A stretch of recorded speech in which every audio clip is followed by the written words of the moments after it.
Hello everyone, welcome to commerce spirit the CS. इस video में हम डिस्कस करने वाले हैं बिजनेस ऑर्गेनाइजेशन के एमसीक्यूज़ को। ये पार्ट 3 है। इसके पहले 85 क्वेश्चन हो चुके हैं। क्वेश्चन नंबर 86 से स्टार्ट करेंगे। What is minimum number of directors required for an OPC. OPC का मतलब है वन पर्सन कंपनी, एकल व्यक्ति कंपनी में न्यूनतम कितने निदेशक होने चाहिए। तो ये है आपका एक। अगर पूछ देता है कि मैक्सिमम कितने होने चाहिए तब भी क्या है, एक है। अगर मेंबर्स के बारे में पूछता है, मेंबर्स में भी मिनिमम और मैक्सिमम दोनों क्या होता है, एक ही होता है। तो वन पर्सन कंपनी के बारे में जब भी पूछे तो उसका आंसर 1 होगा। नेक्स्ट है question number 87। Which section of companies act 2013 defines one person company. Company अधिनियम 2013 की कौन सी धारा में एकल व्यक्ति कंपनी को परिभाषित किया गया है। तो ये बताया गया है सेक्शन 2 सब सेक्शन 62 में।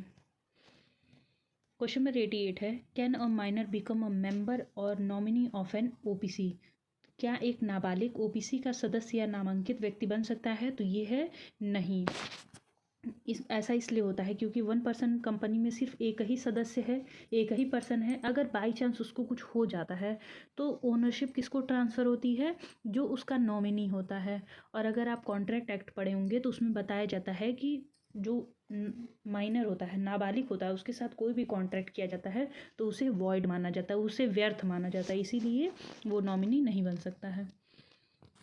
क्वेश्चन नंबर 89 है what is maximum turnover limit for an OPC to remain as an OPC. OPC के रूप में बने रहने के लिए अधिकतम वार्षिक कारोबार की सीमा क्या है। तो वो है आपकी 2 करोड़ की।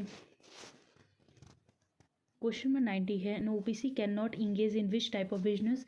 ओपीसी किस प्रकार के व्यवसाय में सम्मिलित नहीं हो सकती है। तो वो नॉन बैंकिंग फाइनेंशियल एक्टिविटीज़ में इंक्लूड नहीं हो सकती है।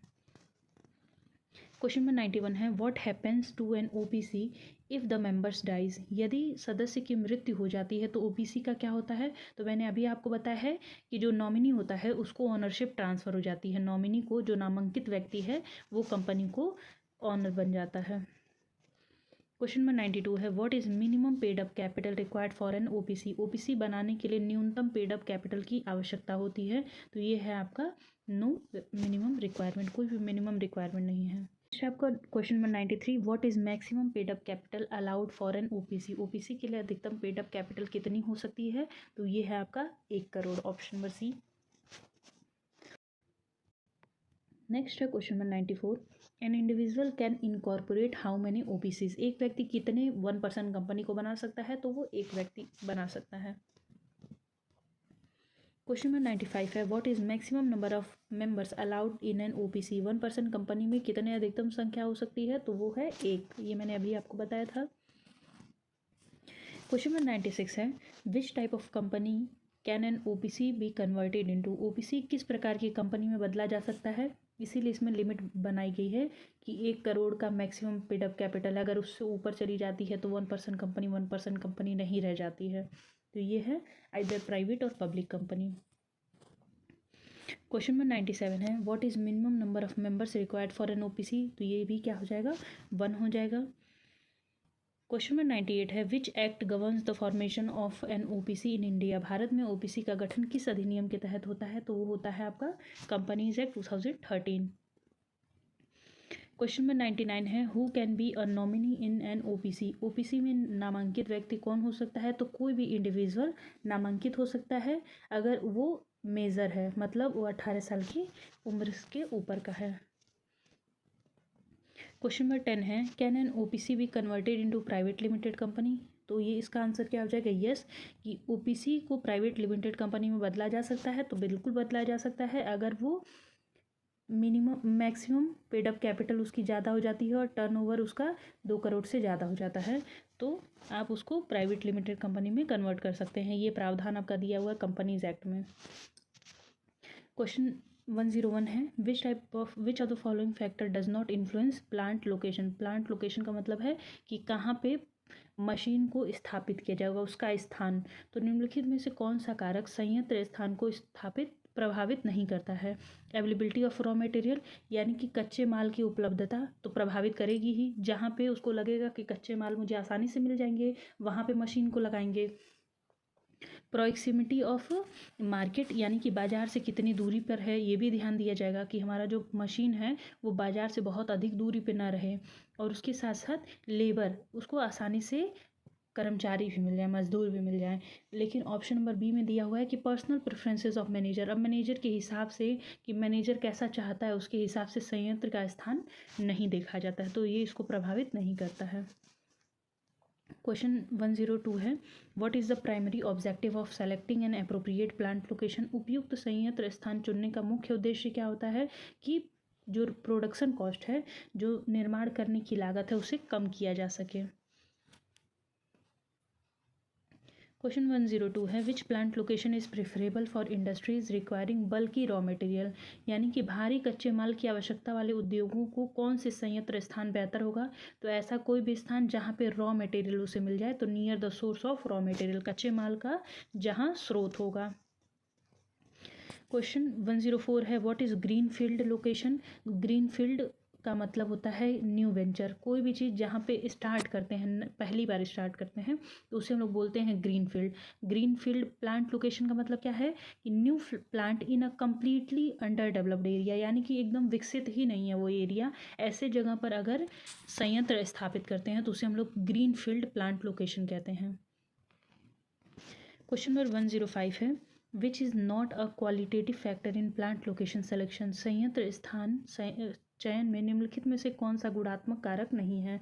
Quality of life, availability of skilled labour, cost of land और लोकल गवर्नमेंट पॉलिसीज़। गुणात्मक का मतलब क्या होता है, जहाँ पे क्वांटिटी की बात नहीं हो रही है, जहाँ पे पैसे की बात नहीं हो रही है, जहाँ पे ऐसी चीज़ों की बात नहीं हो रही है जिसको गिना जा सके।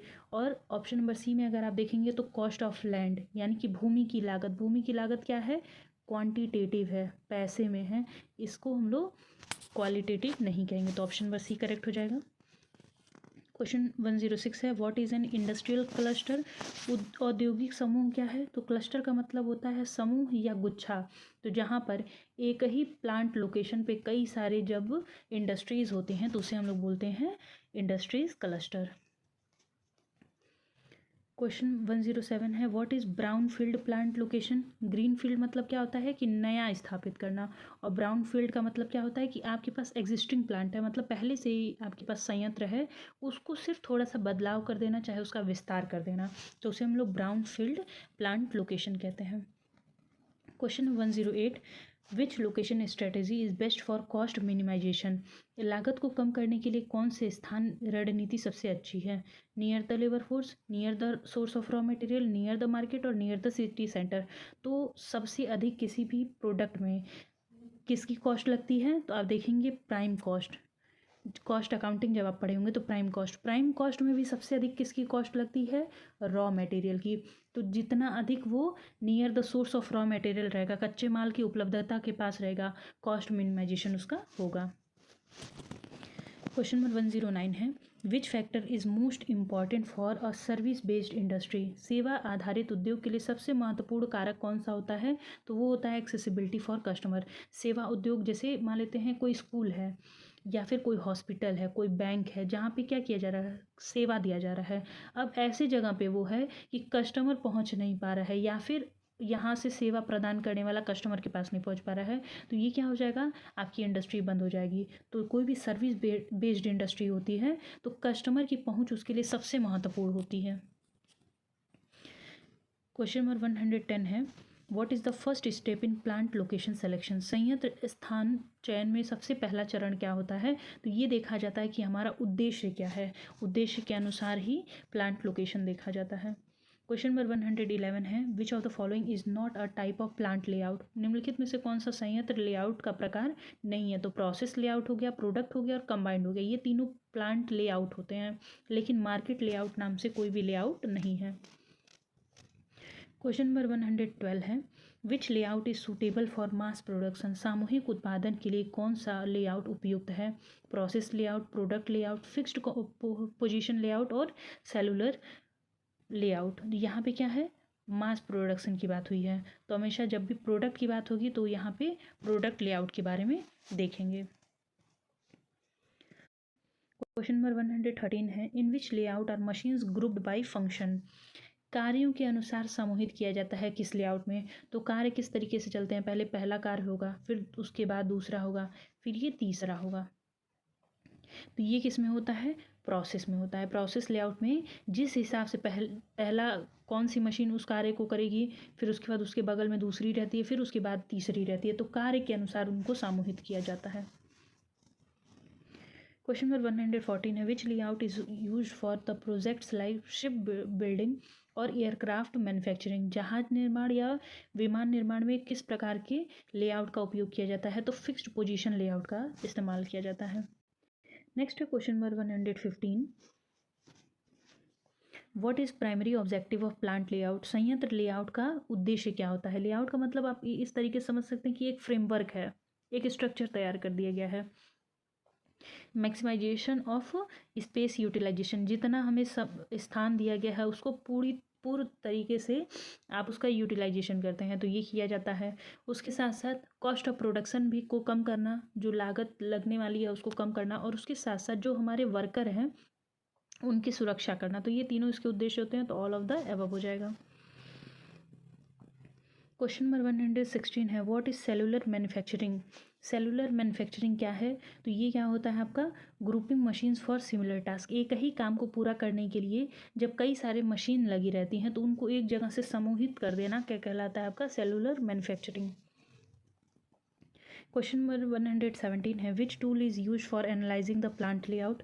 संयंत्र लेआउट का विश्लेषण करने के लिए कौन सा उपकरण उपयोग किया जाता है, तो यहाँ पे स्ट्रिंग डायग्राम का यूज किया जाता है। Next question number 118, which of the following is a disadvantage of plant layout. निम्नलिखित में से कौन सा उत्पाद लेआउट का नुकसान होता है, तो इसमें लो फ्लेक्सिबिलिटी होती है। जैसे एक जगह प्लांट को लगा दिया गया, मशीनरी है, भारी मशीन है, तो दूसरे दिन दूसरे जगह पे नहीं लगा पाएंगे, उस पर लंबा प्रोसेस लगता है। लेकिन दूसरी तरह देखा जाए, high cost of material handling, ये इसका कोई भी नुकसान नहीं है। उसके साथ साथ high space requirement, difficulty in supervision, बाकी सबसे कोई मतलब नहीं होता है, लेकिन इसके अंदर सबसे बड़ा नुकसान यही होता है कि लो फ्लेक्सिबिलिटी होती है। 119 है, which layout is best for customised product. Customised उत्पादों के लिए, कस्टमाइज्ड का मतलब होता है कि कस्टमर आता है, अपने बारे में बताता है, उसके हिसाब से प्रोडक्ट बनता है। तो कौन सी लेआउट की आवश्यकता होगी, तो इसमें हमेशा प्रोसेस लेआउट यूज होता है। जैसे आप अपना कपड़ा वगैरह सिलवाने जाते होंगे तो वहाँ पे भी क्या होता है कि एक बैठ करके उस कपड़े को काटेगा, दूसरा उसको सिलेगा, जैसे बड़ी दुकानों में ये सब चीज़ें होती हैं। उसके बाद तीसरा उसमें बाकी जो फिनिशिंग होगी वो करेगा, चौथा उसको प्रेस वगैरह करके उसको एक जगह पे पैक कर देगा। तो प्रोसेस लेआउट का यूज किया जाता है। क्वेश्चन नंबर 120 है, which factor does not influence plant layout. कौन सा कारक संयंत्र लेआउट को प्रभावित नहीं करता है, तो क्लाइमेट से कोई भी रिलेशन नहीं होता है प्लांट के लेआउट से। बाकी किस तरीके का प्रोडक्ट है, कितना प्रोडक्शन करना है, और मैन्युफैक्चरिंग प्रोसेस क्या है, यानी कि निर्माण की प्रक्रिया क्या है, ये सारी चीज़ें प्रभावित करती हैं। क्वेश्चन नंबर 121 है, what does the size of a business unit primarily depends upon. व्यवसाय इकाई का आकार मुख्य रूप से किस पर निर्भर करता है, तो ये निर्भर करता है कितना आपने पूंजी लगाई है, कितने कर्मचारी आपके यहाँ काम करेंगे, उसके साथ साथ उत्पादन कितना होगा, तो ये सभी चीज़ों पर निर्भर करता है। तो ऑल ऑफ द अबव हो जाएगा। क्वेश्चन नंबर 122 है, which of the following is the characteristics of a small business unit. कौन सी छोटी व्यवसाय इकाई की विशेषता है, तो इसमें हाई कैपिटल नहीं लगा रहता है, हाई लेवल ऑफ ऑटोमेशन भी नहीं होता, और ग्लोबल ऑपरेशन भी नहीं होता। इसका जो मार्केट एरिया होता है वो लिमिटेड होता है, सीमित होता है। क्वेश्चन नंबर 123 है, which business unit size is typically most flexible in decision making. कौन सा व्यवसायिक इकाई आमतौर पर निर्णय लेने के लिए सबसे लचीला होता है या सबसे अच्छा होता है। स्मॉल स्केल में क्या होता है कि कम पैसे लगे हैं, कम लोग हैं, कम काम होता है, तो वहाँ पे आसानी से निर्णय कोई एक व्यक्ति दो व्यक्ति मिलकर ले सकते हैं। बाकी मीडियम हो गया, लार्ज हो गया, चाहे मल्टीनेशनल हो गया, यहाँ पे डिसीजन लेना इतना आसान नहीं होता है। क्वेश्चन नंबर 124 है, what is maximum investment limit for small scale industries. SSI में भारत में कितना अधिकतम निवेश की सीमा है, तो ये है आपका 5 करोड़ का। ऑप्शन में बी करेक्ट हो जाएगा। नेक्स्ट है question number 125, which factor is not relevant in determining the size of business unit. व्यवसाय इकाई के आकार को निर्धारित करने के लिए कौन सा कारक प्रासंगिक नहीं है। तो यहाँ पे ये डिसाइड हो रहा है कि बिजनेस यूनिट का साइज़ कितना बड़ा रहेगा, कि प्रोडक्ट हमारा कैसा है, हमारा उत्पाद कैसा है, उसके हिसाब से भी, उसके साथ साथ जो रॉ मटेरियल उसमें यूज होने वाले हैं वो कितने उपलब्ध है, और उसके साथ साथ रहता है कि मार्केट में डिमांड कैसी है। मैनेजर का पर्सनल प्रेफरेंस यानी कि उसका व्यक्तिगत इच्छा क्या है, उसके हिसाब से ये नहीं चलता है। तो आई होप आपको सारे क्वेश्चन समझ में आ गए हों। इसके आगे के क्वेश्चन हम लोग नेक्स्ट वीडियो में डिस्कस करेंगे। मिलते हैं नेक्स्ट वीडियो में, तब तक के लिए धन्यवाद। वीडियो पसंद आए तो वीडियो को लाइक कर दीजिएगा, चैनल पर नए होंगे चैनल को सब्सक्राइब कर दीजिएगा।